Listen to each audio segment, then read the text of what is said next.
Good day, and welcome to the CooTek Announces Second Quarter 2020 Unaudited Results Conference Call. All participants will be in listen-only mode. Should you need assistance, please signal a conference specialist by pressing the star key followed by 0. After today's presentation, there will be an opportunity to ask questions. To ask a question, you may press star then 1 on your touch-tone phone. To withdraw your question, please press star then 2. Please note this event is being recorded. I would now like to turn the conference over to Renee Begenstein. Please go ahead. Thank you, Grant. Hello, everyone, and thank you for joining us today. Our earnings release was distributed earlier today and is available on our IR website at ir.cootek.com and on PR Newswire. On the call today from CooTek are Mr. Carl Zhang, Chairman and Chief Technology Officer, and Mr. Jackie Lin, Chief Financial Officer. Mr. Zhang will review business operations and company highlights, followed by Mr. Lin, who will discuss financials and guidance. They will both be available to answer your questions during the Q&A session that follows. Before we begin, I'd like to kindly remind you that this conference contains forward-looking statements within the meaning of Section 21E of the Securities Exchange Commission Act of 1934 as amended. These forward-looking statements are made under the safe harbor provisions of the U.S. Private Securities Litigation Reform Act of 1995. These forward-looking statements can be identified by terminology such as will, expects, anticipates, future, intends, plans, believes, estimates, confident, and similar statements. CooTek may also make written or oral forward-looking statements in its reports filed with or furnished to the U.S. SEC, in its annual report to shareholders, in press releases, and other written materials and oral statements made by its officers, directors, or employees to third parties. Any statements that are not historical facts, including statements about CooTek's beliefs and expectations, are forward-looking statements that involve factors, risks, and uncertainties that could cause actual results to differ materially from those in the forward-looking statements. Such factors and risks include, but are not limited to, the following: CooTek's mission and strategies, future business development, financial conditions and results of operations, the expected growth of the mobile internet industry and the mobile advertising industry, the expected growth of mobile advertising, expectations regarding demand for and market acceptance of the company's products and services, competition in the mobile application and advertising industry, and relevant government policies and regulations relating to the industry.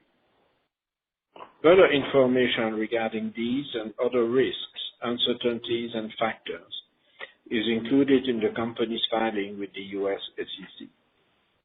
All information provided on this call is current as of the date of this call, and CooTek does not undertake any obligation to update such information except as required under law. It is now my pleasure to introduce Mr. Carl Zhang. Carl, please go ahead. Thank you, everyone, for joining our second quarter 2020 earnings call. We are excited to report yet another strong quarter where we outperformed our expectations. Total net revenue for the quarter grew 236% year-over-year to $126 million. Most importantly, we returned to profitability with non-GAAP net profit of $4.5 million. This result is a strong validation of our sustainable business model and the strategic shift to content ecosystem. Based on our current estimates for the fiscal year of 2020, we expect the annual revenue to be around $500 million, representing a year-over-year increase of around 180%. Especially, the monthly average DAUs of our core content app, Fengdu Novel, grew to 8.1 million in June. Its daily DAUs has by now already exceeded 10 million. The July's MAUs of Fengdu Novel exceeded 30 million, and the average time span per daily active reading user is approximately 110 minutes per day. According to Quizimo Map, a professional business intelligence services provider in China's mobile internet market, Fengdu Novel ranked number 3 in terms of MAUs in the free online literature market. Online literature is a strategic content segment we began to invest in about this time last year. By leveraging our sophisticated growth platform, the DAUs of our online literature apps grew rapidly from nothing over the past 12 months. This is indeed a major milestone for us, showcasing the success of our content ecosystem strategy. Long content reading, long and short video, and fragmented reading are 4 key content tracks which have acquired huge user bases and meaningful time span. We believe that online literature market is enormous, and we have the potential to be a global sector leader in this market. The exceptional growth of Fengdu Novel made us confident to invest more aggressively in online literature market to drive the DAU growth, cultivate our content ecosystem, and establish the brand awareness.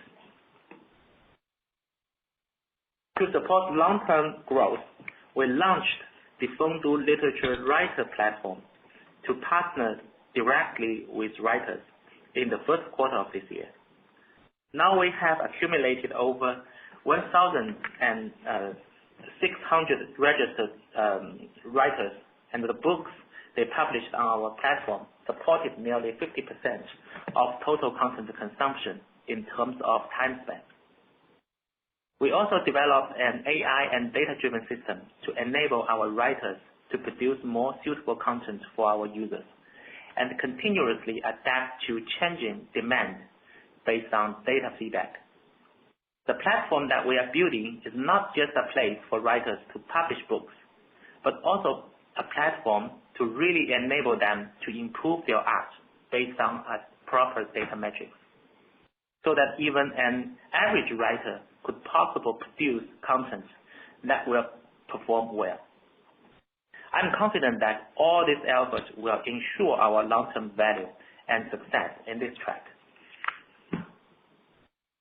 Our mission is to empower everyone to enjoy relevant content seamlessly. We have focused our content app strategy in 3 categories: online literature, scenario-based content apps, and casual games. Because online literature is one of the foundations of IP and copyright, and the content could be adapted to other entertainment content formats such as movie, video or audio, physical books, and online games. It is actually the root of our content strategy. With the strong growth of our online literature apps, we further refined our overall strategy to focus on global online literature and its synergistic effect on other content segments at this stage. We realized that our casual game business has very strong synergy with online literature business. First and most obvious, there is a big overlap between online literature users and casual game users.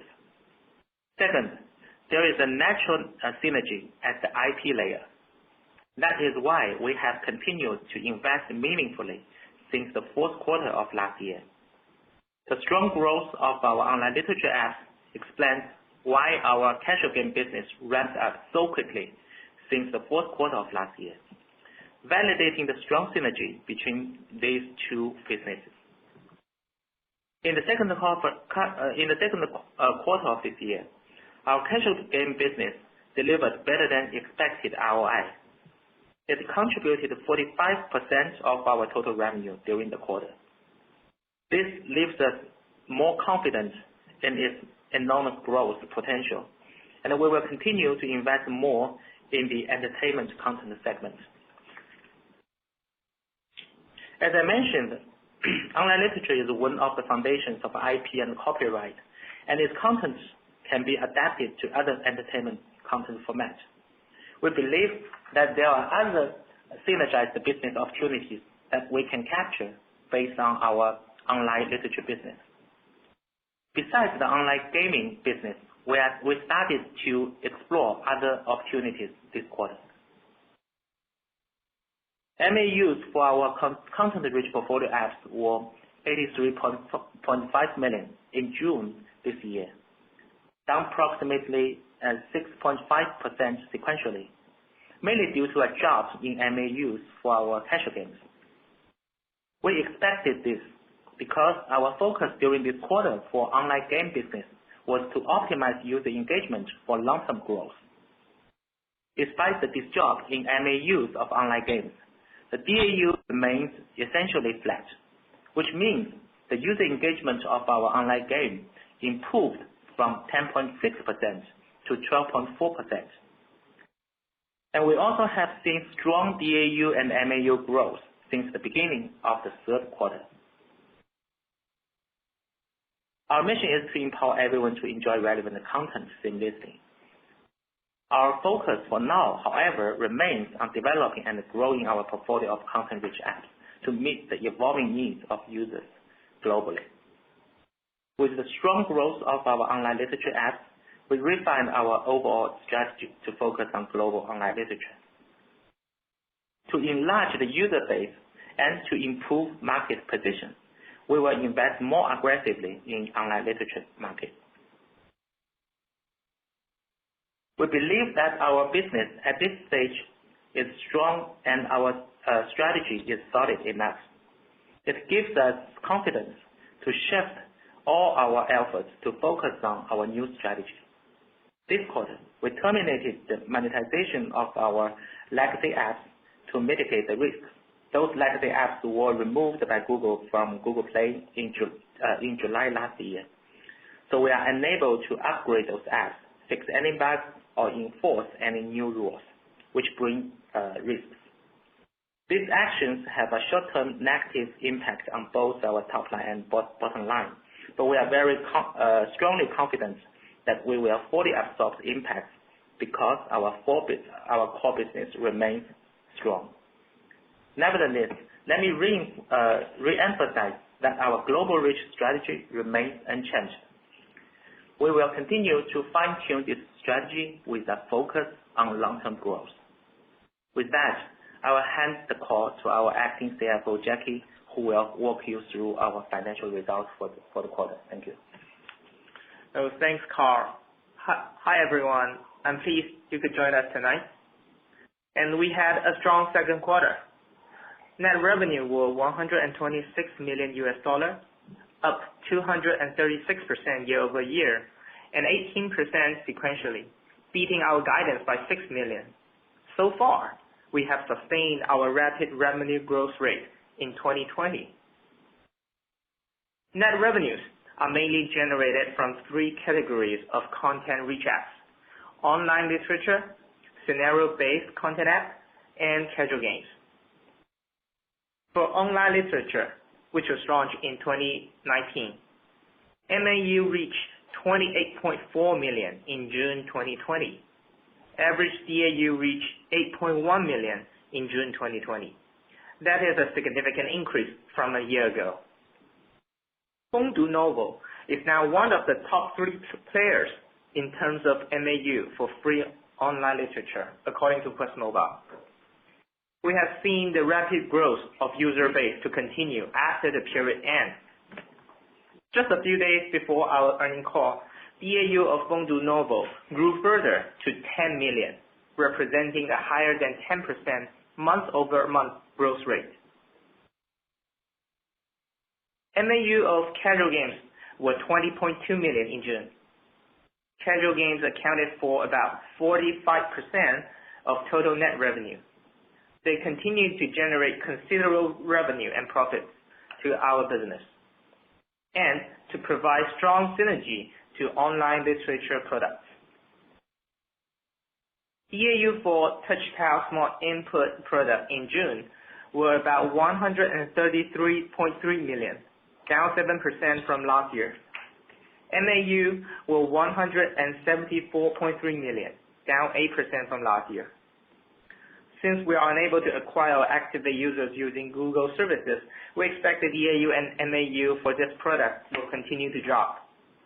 But we're not too concerned at this point of time because we have succeeded in transiting to the content rich app strategy, and the revenue from TouchTile Smart Input only consists of less than 1% of the total net revenue. Now turning to expenses. GAAP costs and expenses were about $123 million, up 6% sequentially and up 137% year over year. Non-GAAP costs and expenses were $122 million, up 5% sequentially and up 140% year over year. As a percentage of revenue, non-GAAP costs and expenses accounted for 97%, down from 108% in the first quarter. Sales and marketing expenses increased by 224% from the same period last year and 3% sequentially. The largest component of these expenses is user acquisition costs. As we continue to execute on our content-rich portfolio strategy, we need to keep investing to expand the user bases of these portfolio products and cultivate our content ecosystem. R&D expenses increased by 6% year over year and by 18% sequentially, primarily due to an increase in costs associated with technology R&D staff and share-based compensation expenses. We ended the quarter with 643 full-time employees, up 9% year over year.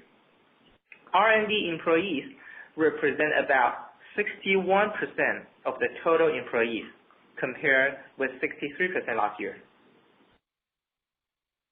G&A expenses increased by 25% sequentially and decreased by 47% compared with the same period last year. The sequential increase was mainly due to the increase of payroll expenses and professional services. The year-over-year decrease was mainly due to a decline in accrued provision for bad debt compared with the same period last year. G&A expenses as a percentage to total net revenue were 3%, in line with last quarter. We are keeping expenses under control. Gross margin was 95.5%, up from 89.4% during the same period last year, and a slight decrease from 95.7% last quarter. The increases are mainly due to greater economies of scale as we better utilize our infrastructure and content procurement efficiency. GAAP net income was $3.1 million, which represents a net margin of 2.5%. Excluding the effect of stock compensation, adjusted net income was approximately $4.5 million, representing a non-GAAP net margin of 3.6%. This is the first quarter we turned profitable since Google removed our apps from Play Store in 2019, which demonstrates our solid recovery from the crisis. And we are now more competent to perform strategic moves to capitalize on opportunities in any vertical content industries as they arise. As of June 30, 2020, we had cash equivalent, and restricted cash of about $64.9 million, compared with $60 million at the end of the year 2019. We generated $5.4 million net cash inflow from operating activities during this quarter. Last year, we launched a share repurchase program where we're authorized to repurchase up to $6 million of our ADS during the 6-month period starting on November 20, 2019. We use an aggregate of $5.9 million to repurchase 1 million ADS before the plan was terminated early on May 18, 2020. On May 18, 2020, we launched a new share repurchase program where we are authorized to repurchase up to $20 million of our ADS during the 12-month period starting from May 18, 2020. As of June 2020, we had used an aggregate of $1.0 million to repurchase 0.2 million ADS. Turning now to our revenue outlook. We expect total revenue in the third quarter of 2020 to be around $112 million, representing an increase of around 258% year-over-year. For the full year of 2020, we expect total revenue to be around $500 million, representing an increase of around 181% year-over-year. These estimates reflect our current and preliminary view, which is subject to change. Okay, operator, we are now ready to take questions. We will now begin the question and answer session. To ask a question, you may press star then 1 on your touch-tone phone. If you are using a speakerphone, please pick up your handset before pressing the keys. To withdraw your question, please press star then 2. At this time, we will pause momentarily to assemble our roster.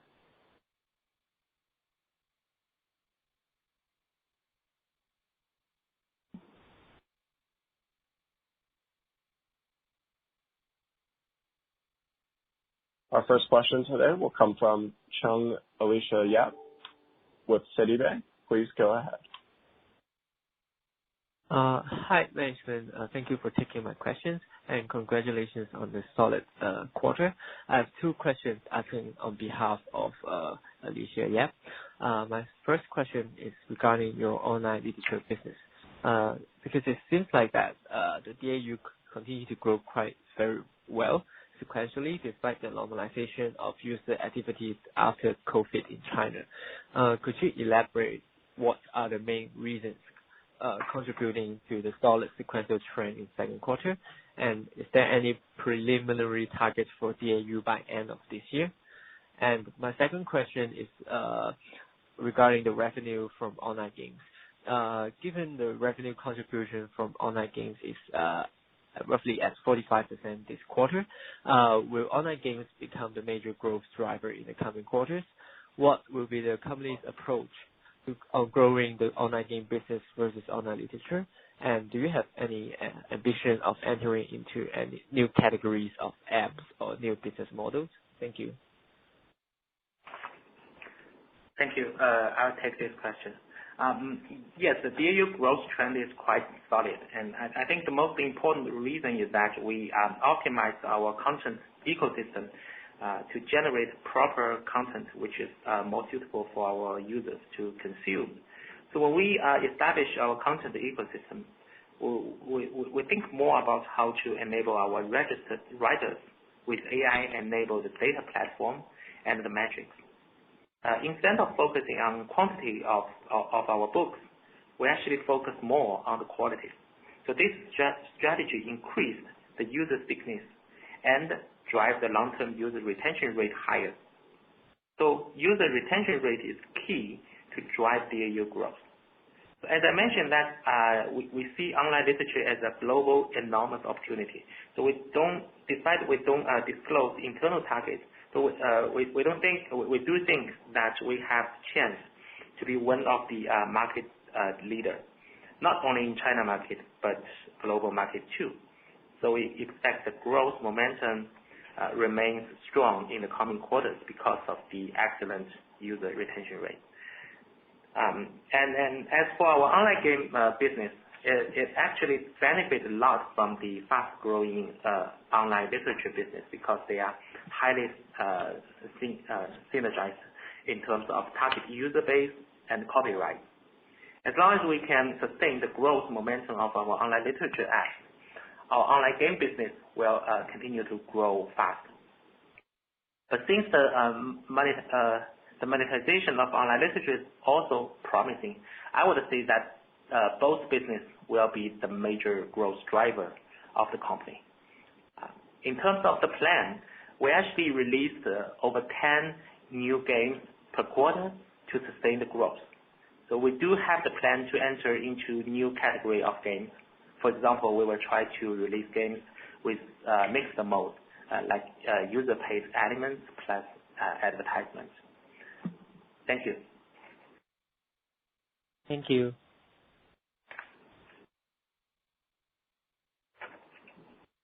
Our next question will come from Zoe Tang with KeyBanc Capital Markets. Please go ahead. Good evening, management. Thank you for taking my question. So this is a question on behalf of Hans from KeyBanc. Just wonder, could you provide some color on the third quarter profitability? Given third quarter revenue guidance is down sequentially, does that mean that the bottom line is also supposed to be down sequentially? And how do we think about third quarter net income, given our changes in strategic focus and exit of the legacy advertising business?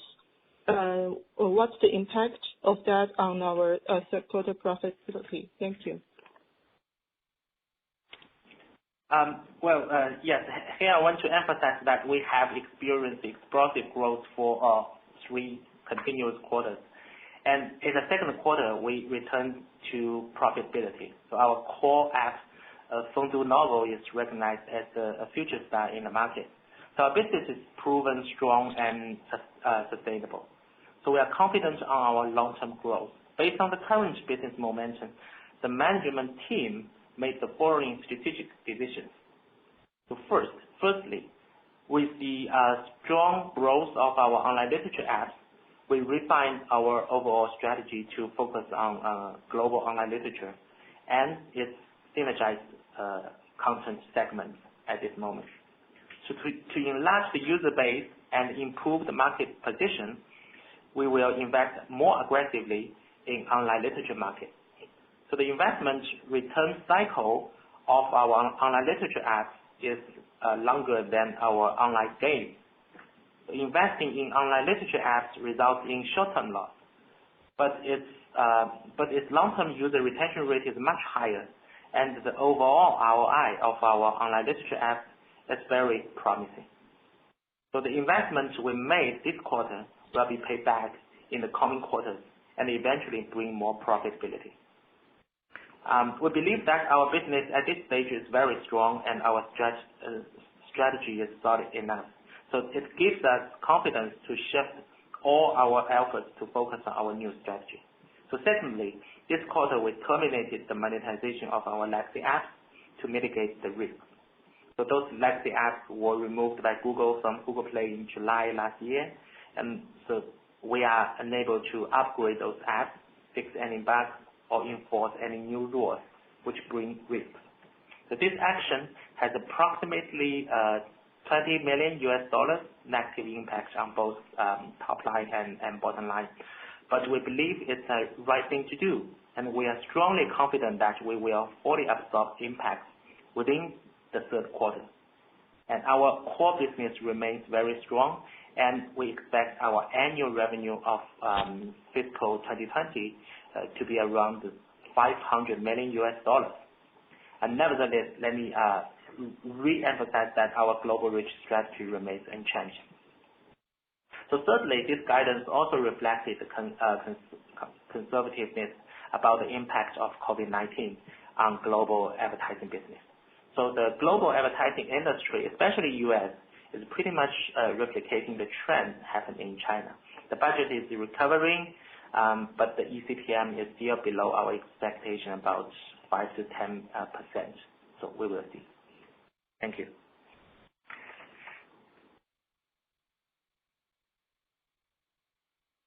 This will conclude our question and answer session. I'd like to turn the conference back over to Rene Vanguestaine for any closing remarks. Thank you, Grant. This concludes our call for today. Thank you again for joining the call tonight. If you have any questions or comments, please don't hesitate to reach out to us directly. Good night. The conference has now concluded. Thank you for attending today's presentation. You may now disconnect.